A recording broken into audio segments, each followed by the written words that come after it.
जैसे जब लोग कहते हैं कि आत्मा भटकती है, ये होता है बुद्धिज्म में? वो प्रेत है, आत्मा नहीं है। नहीं तो जो इंसान है उसकी आत्मा, आत्मा मानते नहीं बुद्धिज्म।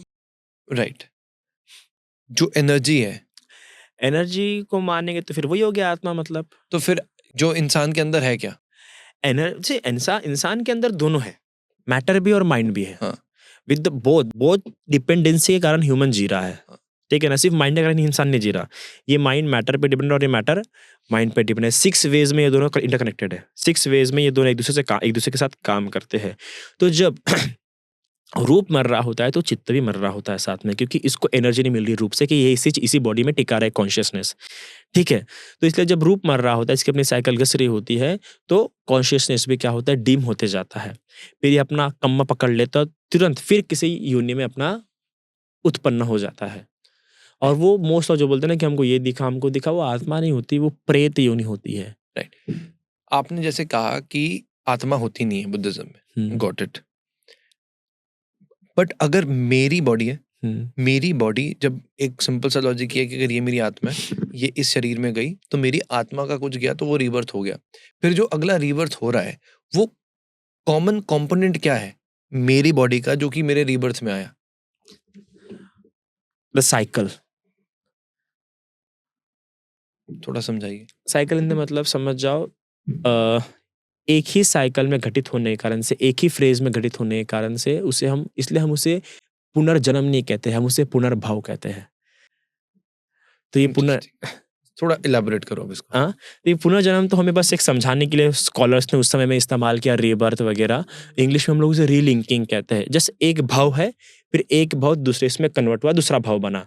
भाव मतलब एक कंटिन्यूटी, एक स्पैन की कंटिन्यूटी, फिर वो खत्म होने पर दूसरे स्पैन की कंटिन्यूटी। क्योंकि बुद्धिज्म के हिसाब से कोई भी चीज ज्यादा समय के लिए स्टेबल नहीं है, वो कन्वर्ट होते जा रही है। जिस प्रकार दूध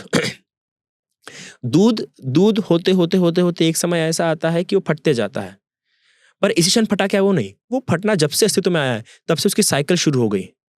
वो धीरे धीरे करके डिकम्पोज होगा, समझ रहे आप? है ना? आगे हाँ। जैसे दूध अस्तित्व में आया तो ऑफ कोर्स उसकी लाइफ साइकिल, उसकी एक साइकिल शुरू हो गई। ठीक है, अब ये फट मतलब खराब होते एक पॉइंट ऐसा आएगा जहां पे बोल सकते हैं दूध पूरा खराब हो गया। हाँ। ये एक भाव हो गया। हाँ। ठीक है, फिर अभी उसी दूध से क्या बन सकता है? फटे हुए दूध से क्या बनेगा? दही, कर्ड बनेगा। अब ये दही क्या हो गया? ये दही, अब ये तब तक जब तक दही से भी पनीर बनेगा, पर समय लगेगा। जब जिस पॉइंट पे पूरा पनीर कह सकता है तो, लेकिन उस पॉइंट के पहले वो क्या रहेगा? दही रहेगा। ये एक भाव, ये एक भाव हो गया, ये एक भाव हो गया, ये एक भाव हो गया, और ये एक भाव हो गया। पर क्या आप ऐसा कह सकते हैं कि ये जो दही है ये दूध नहीं है? नहीं कह सकते, पूर्ण रूप से नहीं कह सकते, कि ये दही कहाँ से आया है? उसी से आया है। भले ही दोनों की प्रॉपर्टीज अलग है। जहां दूध गर्म करता है बॉडी को, उसकी तासीर गर्म है, वही दही की तासीर क्या है? ठंडी है। पर ये क्या है? इसी का कन्वर्जन है, इसी का ही रूपांतरित भाव है। ये कहाँ से आया है? यहाँ से आया है। भले ही दोनों की प्रॉपर्टीज मिलती है, पर इसके होने से ये आया है। तो ये कैजुअल लिंक के कारण, जुड़ने के कारण से हम उसे पुनर्भाव कहते हैं। कि भाव तो है, एक दूसरा भाव है, पर इसी भाव के कारण से दूसरा भाव आया है। एक स्पैन कन्वर्ट होके दूसरे स्पैन में आ चुका है। अभी पनीर बन गया, उसके बाद और बन जाएगा कुछ ना कुछ। पनीर से क्या एक समय ऐसा है कि इतना सड़ जाएंगे, कुछ और मटेरियल बन जाएगा। पर ऐसा नहीं होगा कि एंड ही आ जाएगा, नहीं हो सकता। एंड आएगा, आपको लगता? कहीं ना कहीं तो जाएंगे, कुछ ना कुछ तो कन्वर्ट होगा। आपको लगता है कि एंड आएगा? साइंटिफिकली भी आपको लगता है कि एंड आएगा? पनीर के बाद भी कुछ ना कुछ होगा। वो ऑफकोर्स पनीर खाओगे, मल बनेगा, मल भी कहीं जाएगा, वो भी फिर से कुछ डिकम्पोज है, कुछ ना कुछ बनेगा, चलता रह रहा है। तो जब हम निर्वाण कह रहे हैं तो निर्वाण मतलब हम एक पूरा मेमोरी का जो सेट है उसे पूर्ण रूप से डिसॉल्व कर रहे हैं।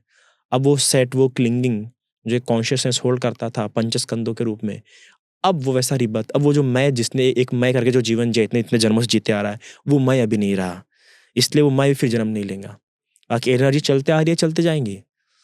मतलब आप जो आपने एंड बोला वो आप निर्वाणा को कह रहे हैं कि वो and, it is not the end of energy, it's the end of that upadan, of that clinging, that craving, which is having the particular I, particular memory, particular sensation of so many births.